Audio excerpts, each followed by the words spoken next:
Greetings and welcome to another Appear podcast, recorded in the heat of summer. We'll talk about that in a minute. I'm delighted to be joined on the podcast today by a good friend of Appear, Brad Cheney from Fox Sports. Brad, great to have you with us today. Thanks for being part of this conversation. Good to see you again. Great to see you as well, Andy. Yeah, so thanks for making the time. So before we dive into what you do, just tell us, where are you and what's the temperature? Because it's very warm here in the UK today. As we're recording, it's about 30 degrees centigrade. So it's pretty, for the UK, pretty toasty. So where are you and how hot is it there roughly? So I'm going to have to do this in Fahrenheit because I can't do the conversion quick enough in my head. But it's about 90 degrees right now and about 95% humidity. I happen to be on the Gulf Coast of Florida, down in the Santa Rosa Beach area. So thankfully, a little bit of an offshore breeze here today that's helping stifle it down a little bit. Okay, that's good. That's good.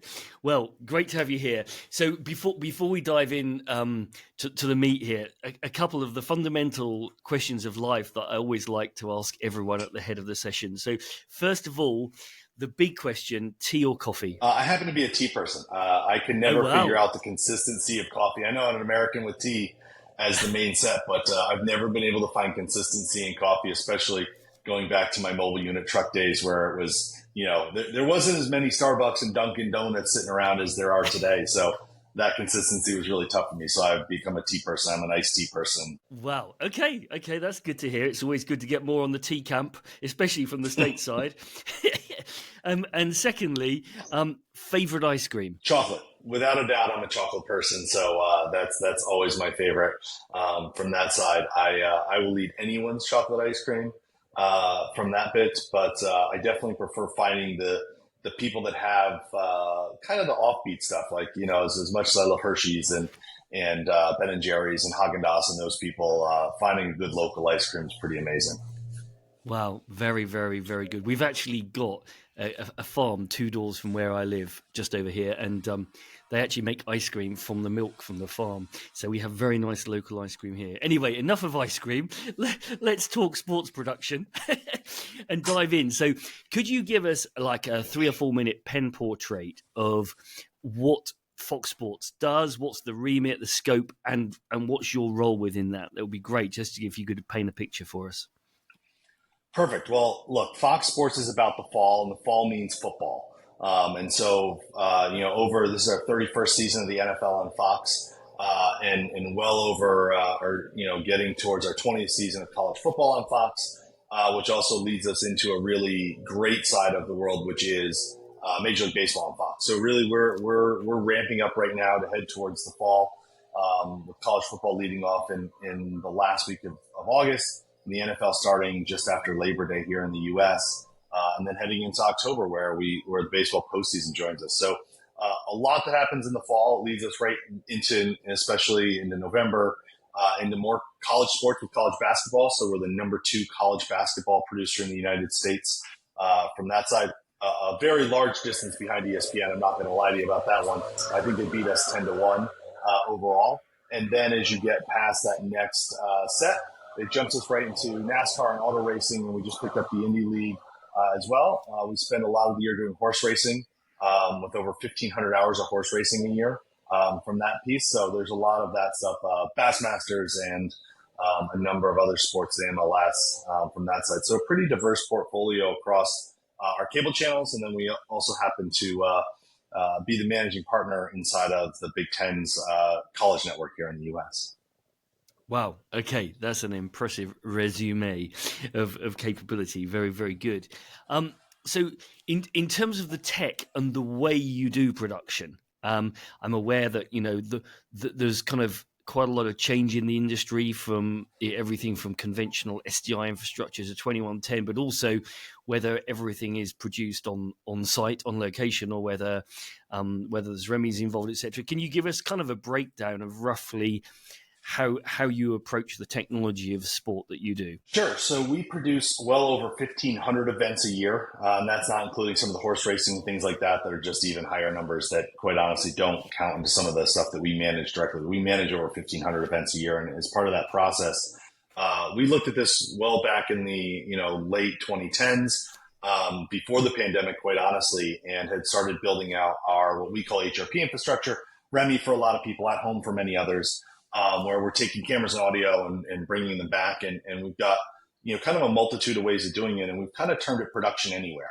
In that we're really trying to give our production teams the ability to do as much as they humanly can while utilizing the best people that they can on a regular basis. And so that's what's led us to production anywhere. And so, almost just over a third of our programming is HRP right now, from that side. So obviously it's very heavily our college sports. That we do a ton of college basketball. We do a large number of college football.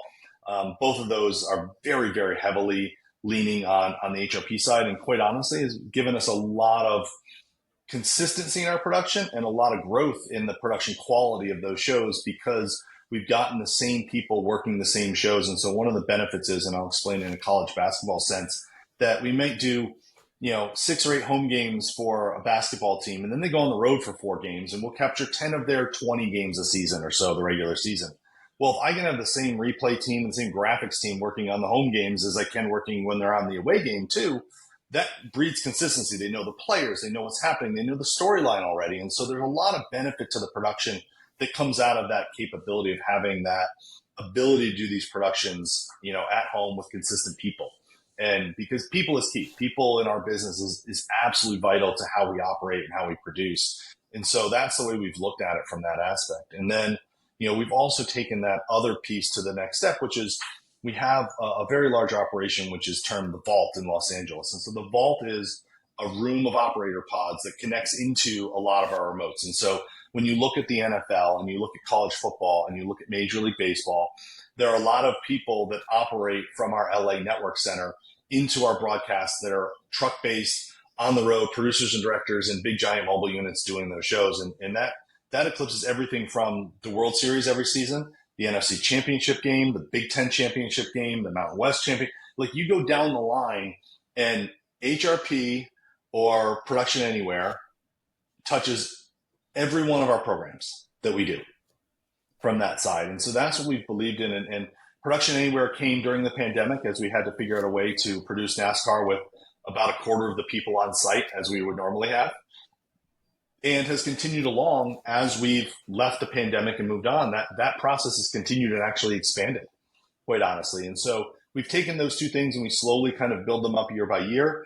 Our first control rooms were built in 2017 for this purpose, for HRPs, and then we added some in 2019, and then the pandemic happened and capital got slid forward for us to build out the infrastructure we have, with it giving us capabilities in Los Angeles, for example, our main network hub, that every one of our control rooms as of this summer is HRP capable. It's part of the big 2110 routing infrastructure we have there. It's part of all that link. And from that aspect, Andy, we don't just leave it to a college sport. College sport is not the only thing getting HRP. We're doing and have worked with other networks as well to produce HRP programming consistently over a weekend. And from that aspect, we've been able to do that extremely well. And, one of the leaders in it was the USFL. And so when we launched the USFL, which is a league owned by Fox Sports to a larger percent, we went in with NBC as our broadcast partner, and we both did an HRP leaning on equipment from Fox and equipment from NBC in order to send over 150 feeds between our network centers, between, the on-site location in Birmingham, Alabama, to the Los Angeles Network Center, and also to NBC Stanford Production Center simultaneously. And so that really shows the power of what's going on, is that we're actually able to do this at scale from that side. So what was an 8 or 10 camera, college basketball show at the largest capability it was now all of a sudden a 47 camera show with a bunch of super motion cameras and a bunch of those pieces that have really allowed us to do those things from that side. And so, we've gone into this with the thought process of building a flexible, consistent infrastructure that allows us to drive production forward and give them as many resources and capabilities as they can find. So what you're saying is you're able to bring a higher production value to an event because of the way you're approaching it from a commercial perspective. And I've heard various postulations from the industry on this. Are you at the point yet where you're seeing commercial benefit of working in this way as well as the creative benefit of working in this way? There's definitely commercial benefit in it, and in some cases it's a much larger benefit than in other cases. Sure. But we kind of see it, Andy, quite honestly, as it's a point at which we can reinvest. Yeah. And because we're building consistency and because we're doing these other things, we're able to do more for that production. You're able to put more super motion cameras on a show. You're able to put more graphic resources, more edit resources, more whatever that show kind of requires or needs, you're able to throw back in. And I'll be honest, the smaller the show, the harder it is to find commercial benefit. The bigger the show, it's much easier to find commercial benefit from that side. And the other thing that we've also seen is that beyond the commercial benefit to this, the benefit to the employee of being able to work in a facility where that it already works. There are engineers there who have made it happen. It's a studio. It doesn't have to turn on or turn off. It's there and running, is really beneficial to people's lives. And if they get more sleep, they're more beneficial to you as an employee from that side. And that's the one benefit we've seen, especially in the baseball postseason, which is a 28-day run for most of these technicians. And as all of us have gotten older, you start to realize that, you know what? I'll trade 3 hours of overtime in the United States for 3 hours of sleep any day of the week. And most of those people will. And so, we've seen a lot of benefit from that in the production quality because of the fact that people are fresh and ready to go and they're working in somewhere that's simple and easy and it doesn't rain on you and it doesn't snow and it doesn't all those little things that tend to extend the day and make it a little more painful, so to say, in those cases. So. Yeah. As a side note there, one comment I heard from someone when I was talking to some people at NAB was the benefit of the remote working in terms of accessibility for people that may not be, the on-site equipment, location and facilities may not be very friendly for people that need accessible infrastructure. But actually, if you're doing it at home, then that makes it much easier for that as well. That's great. So you mentioned 2110 infrastructure. So you've obviously gone IP in a lot of what you're doing. Can I ask a bit the long haul ISO feeds or backhauling all of the cameras and audio? What kind of technology are you using there? Are you compressing? Are you using compression for the video there? Are you sending the audio uncompressed? Just give us a brief headline on the kind of way you're doing that backhaul. So we're in a very flexible environment. So we kind of have two systems running right now. The first set is our HRP system, which runs domestic broadcast for us. That's an HEVC MPEG-4 platform, so it can move back and forth between it. So obviously highly compressed at times. I will say that we tend to run them in most cases, in a compression format that leads itself to being almost lossless in HEVC from that side. So we're running really high bit rates because of that, because we've got the bandwidth to do so. Sure. And in most cases, everywhere we go with these kits, we have a gig. The beauty of it is that as well, we do a lot of college sports, and that's not always in venues that have that connectivity. So we're able to obviously crunch that way down and go on satellite when necessary from that side as well. So that's the beauty of that kit. And then a couple years back for the World Cup, we built what we term the Fox Sports Dual Event Kit, the FSJE system, which is a giant fly pack system, built on airline pallets. And so that system's actually all based on JPEG XS from that side, because we've supreme bandwidth when we're going to the Euro and the FIFA World Cup and things like that, the Super Bowl. We've got a lot of capability in there. So we're kind of dueling systems at this point. And, we're a year or two away from a technology refresh, and we'll see where we end up. But at some point, you got to look at what connectivity is around you to do so. But we've been very happy with the HEVC platforms over the last 6 years, quite honestly, that they've done very well for us. Because we started in JPEG, went to HEVC, and now have some XS as well. And all of our US interconnects between our network centers is all XS. From that side. So we've got a good mix of things as we go forward. Very good. Very good. So that's great to hear kind of where you're at the moment in terms of your kind of utopian view of the kind of changes you would like, or the kind of evolution you would like to see in the way you're doing this. Can you talk briefly to kind of what your vision is for the future and the benefits that that vision would bring to the way you can produce live? No, look, the further we go forward, obviously we want to get to things that are lossless like JPEG 2000, JPEG XS. From that side, because really the goal is to produce at the highest level possible with the least amount of delay. And so, as we do that, that's out there and possible. The question becomes as we do so right now, there's not a card, a device really that can run in any of those formats at a delay factor that is usable for actual remote production. So there are devices out there that do these things, but we're really looking as we go forward to find that kind of next generation box that has the processing power we need with the latency turn that we really want. And yes, as much as we all love the ability of XS to be two frame delay, end to end latency in those cases, I'd take 10 or 12 in most cases and have something that could do XS, that could do JPEG, HEVC at the same time, as you go show to figure out what you need and what you're going to do. So Yeah. there's a lot in there that we're looking at to kind of speed that process up. We also use an absolute ton of SRT-based HEVC as well to help produce production anywhere and those things. So again, every bit of that we can find ways to slice off some latency obviously helps what we do as well too. So we're really very interested in what that is. But again, our goal is extremely high quality and extremely low latency and hoping to bridge that gap somewhere. Because even on our big private networks that link, we have multiple 400 gig lines that link up all our network facilities in the US, and we're still running pretty latent XS format conversion just to make sure that the IP networks stay healthy as they fail over and make those things happen from a managed standpoint. The minute you move above 10 gig interconnectivity, that's when the networks are not as resilient because you're dealing with wavelengths and whether or not a wavelength really failed and filling over to another one and doing that stuff. Each year that system gets a little better, but not a simple approach and not an easy thing to implement. Sure. You mentioned the use of SRT then. Is that being used on private circuits, or are you using internet connectivity to do that? What's that enabling for you? Is it just protecting private circuits, or is it giving you more flexibility? It's actually doing both. So I would say that the majority of our stuff is running over the public internet and SRT.